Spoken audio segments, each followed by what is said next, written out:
This past week, the single biggest newsmaker was again President Donald Trump. I accompanied the president for a whirlwind trip to the United Kingdom, reporting on his very busy state visit. Friday night, after we both returned to Washington, I joined the president in the diplomatic reception room at the White House. President Trump, welcome to the first edition of the Sunday Briefing. You are our first guest. You will be a very tough act to follow. Wow, thank you. Before you were the president, though, you were a TV producer. I've never hosted a TV show before. So what do I do? Should I lead with a joke? Do we do the questions? I think in your case, I can say honestly, just be yourself. You've done a great job. Your father's very proud of you. He's been a friend of mine for a long time. And you're definitely his son. I look at you, there's no question about that. But just be yourself. Keep doing the job you're doing. You're doing great. Thank you, President Trump. Let's get right into it. Politics. Today there is a report that AOC wants to run for president in 2028. This new Sunday show, it's kind of a next-gen Sunday show. We're trying something new. Do you have anything nice to say about AOC? Well, look, she's the wrong philosophy for the country in terms of keeping America great. We're making it great. We're taking in so many different elements of success, including tremendous trillions of dollars. And our country's being great. Again, we have a closed border now. Nobody is coming in illegally. They're coming in legally, not illegally. So many things have happened. Her philosophy is so bad. She's got a little spunk. She's got a little something that's good.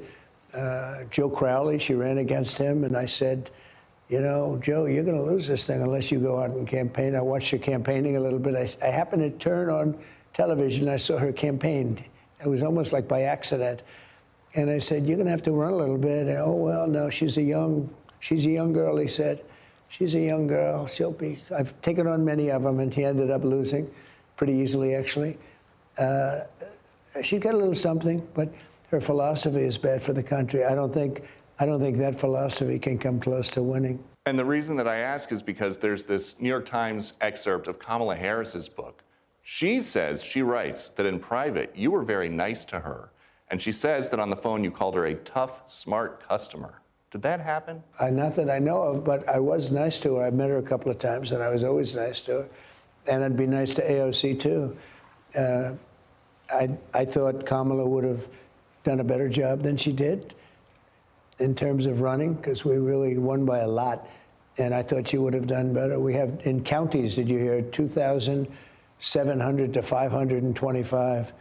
That's nationwide. And I said, that's a little surprising, because, you know, the Democrats have certain advantages when it comes to voting, but not this time. But I was very nice I would be nice. I don't think I've ever met AOC, but I would be nice to her also. I'm basically a nice person. People just don't know that.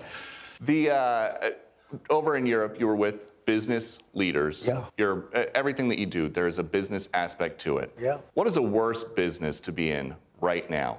The captain of a cartel drug boat in the Caribbean. They're in trouble. Or a late-night network TV talk show host. Oh, they're both in trouble, although Greg Gutfeld's doing great. You know, so I think I'd take that one by a long shot. We have the water drugs, I call them the water drugs, pretty much stopped. In fact, I think water fishing, I think almost anything we have to get into a boat right now in that area would not be doing too well. We have to stop the drugs from coming into our country and killing our people. So we've lose, in my opinion, 300,000 plus a year to fentanyl and drugs coming into the country. So when you feel badly for somebody that gets blown away, you have to remember they're killing thousands of people. Each one of those people is responsible for killing at least hundreds of people. And we have to stop it. We have no choice. There's so much noise about this late-night TV drama. Now we know there's various reports. Disney's CEO, Bob Iger, reviewed Jimmy Kimmel's monologue, and he thought that it was over the line. He's the one who benched him. Now that that's out there, your critics are saying, well, the White House and the FCC are intimidating critics of President Trump. Is that what's happening here? No, I don't think so at all. We have a great group of people that do watch over this, as you know. Brendan is a fantastic patriot. He really is. And he's, I think, doing a good job. But he's done nothing that's over the line. He just says you have to be honest. I just had it a little while ago, you may have seen it, I talked to people about 97% of the things they say about me on television are negative. And, you know, how do you win if that's the case? And the credibility of television's way down, most television. You guys are doing a lot better. I disagree with your pollsters because I've always proven to be right on that. I would say your pollsters, I don't think your pollsters are any good on Fox, but generally speaking, and the anchors are, in every case, they're phenomenal. But you don't have that with other networks. I think that's why they're down. They're down so low in ratings. MSDNC is like a dead network. It's, if you call it cable, I guess. CNN is, it's really a crying shame what happened to CNN, but they're down, they're dead, nobody watching. And they're dead because they have no credibility. You guys do have credibility, and it's a great thing to have. We know which hosts you don't like at late night. If one of these CEOs, like Bob Iger, called you and said, okay, Mr. President, Uncle, who would you want to see as a late night network TV talk show? Well, you know, I'd love to tell you that, to be honest, but all I do is I make enemies. They'll say, why didn't you pick me? There are people that have great talent that aren't being utilized right. And I'm pretty good at that. I think I'm good at talent. And you have people that are really very good. Now, if I name 5, and I could do that quickly, but I'm going to have 6 or 7 that are going to be really angry that I didn't name them. And so it would be a really dumb question to, you know, if I answer that question, I can only get myself in trouble. I will say this, you have some people that are terrific on Fox and elsewhere that really would do well.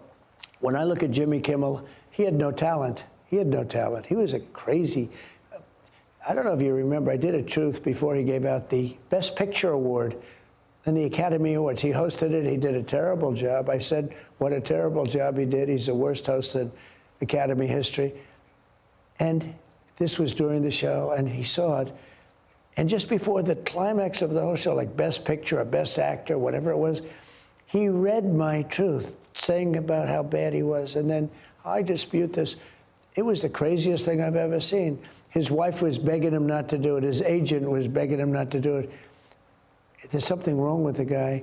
When I look at Fallon, he's the most insecure-looking person I've ever seen on television. And the other one, Colbert, who just got canceled, as you know, just terrible.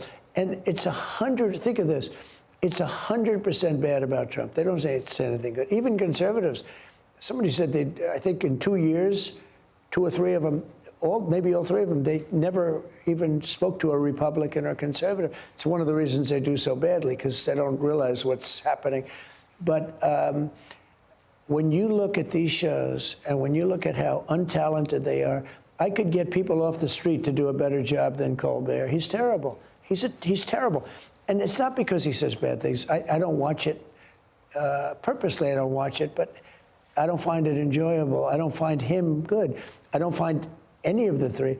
I could get people off the street. Right now, you and I could walk outside of the beautiful White House, walk down the street. I could look at some people, and they would do better in ratings, and they would have more talent than any of those 3 guys. That'd be a good bit for our new show. Well, we could do it. Let's do it sometime. I mean, actually, we can do it now because Washington, D.C. is safe. See, that was a good way of getting into that. But no, you know, it's funny. Washington, oh boy, it was so bad. And now it's so good. People are going to restaurants again. The restaurants, new ones are opening. Washington, D.C. is now a really safe city. And a year ago, it was a disaster. So you get back from the United Kingdom this week. First thing you do, talk to President Xi. It seems like you guys are getting really, really close to a deal for Americans to take over TikTok. They'll get to keep the algorithm because it's so addictive. That's what makes it so valuable. How much money are we talking? How much are these Americans A tremendous amount of money. Billions? Oh, I'd rather have them, you know, they're very well-known people, and Larry Ellison's one of them. He's involved. He's a great guy. Michael Dell is involved. I hate to tell you this, but a man named Lachlan is involved. You know who Lachlan is? That's a very unusual name, Lachlan Murdoch. Mr. Murdoch. I believe, and you call him, and Rupert is probably going to be in the group. I think they're going to be in the group. A couple of others, really great people, very prominent people, and they're also American patriots. You know, they love this country, so I think they're going to do a really good job. I'm a little prejudiced with TikTok because, you know, I won the I did so well with the young voter. And by the way, Charlie helped me a lot. Charlie also said, you should get on TikTok. So I think I did that. But others said that too. And did amazingly well on TikTok. And we got record young voters. Nobody's ever seen anything like it. You know, as a Republican, typically, if you look back to Romney, which wasn't so long ago, the level they did with young voters was like very little. We won with young voters. We did so well with young voters, and I think a big part of that was TikTok. And because we've got the new show, I downloaded TikTok for the first time. Would you just help me make my first one really quick? Sure, go ahead. It's going to be really quick. It'll be part of the show. I'm going to just open it up. My most recent, no followers, no posts. Well, that's not good. Well, let's see how we do. So, Peter Doocy here in the diplomatic reception room, where it sounds like President Trump is pretty close to saving TikTok. Do I have that right? And I'm working very hard to do it, and also to save Peter's show, because if we don't do this show, maybe he won't do so well, but he's going to do great. I'm gonna post that right there. Okay. Oh, good. Okay, wow. it's out there. Wow. That's good. Okay, moving on. A lot of improvements to the White House since you got back, including out in the Rose Garden patio. One of the most famous photos and videos of your first term in that space, when there was still grass there was this kid who came. The lawnmower. The lawnmower. He said he charged you his regular rate, which was $8 to mow the Rose Garden. Have you thought yet about what the going rate is going to be now that there's a patio for neighborhood kids to come and shovel the snow? Well, I think we'll work that out, actually, but we do like to have kids come up and do that. That was a cute little example of it. And he loved mowing the lawn. He was very good at it, too, but it was quite nice. The Fox coverage of Charlie Kirk's funeral is going to be starting right after this program. This week, 58 Democrats voted down a resolution honoring the life and the legacy of Charlie Kirk. Terrible. What does that tell you? Does that tell you that things in this country are going to get worse before they get better? Well, it tells you that they're deranged, they're sick in so many different ways. Look, we just voted successfully in the House, but the Senate doesn't have enough votes, Republican votes, to a continuing resolution, keep the country open. We're doing so well. We're setting records in the stock market virtually every day. Everything is going so well. And the Democrats want to close it down. They want crime. I mean, if you think about it, they want crime, we don't. They want open borders, we don't. They want everything they want. They want men playing in women's sports. They want transgender for everybody as far as, I don't know how they get elected. I don't know how they get any votes. We should have a tremendous midterm. I don't know. You know, statistically, the president loses the midterm for whatever reason. But we have a great presidency. We have crime down. We have everything that people want. Taxes way down. We just got approved the biggest tax cut in the history of our country, the biggest regulation cut in the history of our country. I think we're going to have a great midterm. So, because this show is the Sunday briefing, unfortunately, the press secretary, I don't think, usually works on Sundays. So can you brief our audience one big thing that they need to know about for the week? I think the biggest thing going on is what's happening at the United Nations, and I'll be going there. I'll be making a speech, and I'll be talking about the good and the bad. We have some wars that were settled, like 7. I settled 7. I have 1 or 2 left. I got to get Russia, Ukraine, and it's horrible what's happening. The hatred between Putin and Zelensky is very substantial. There's a lot of bad blood. And of course, Gaza's a basic disaster. We've got to get that taken care of. But the big thing will be that I'm going to be speaking at the United Nations, and I hope to do a good job. Hey everyone, I'm Emily Campagno. Catch me and my co-hosts Harris Faulkner and Kaylee McEnany on Outnumbered every weekday at 12 p.m. Eastern, or set your DVR. Also, don't forget to subscribe to the Fox News YouTube page for daily highlights.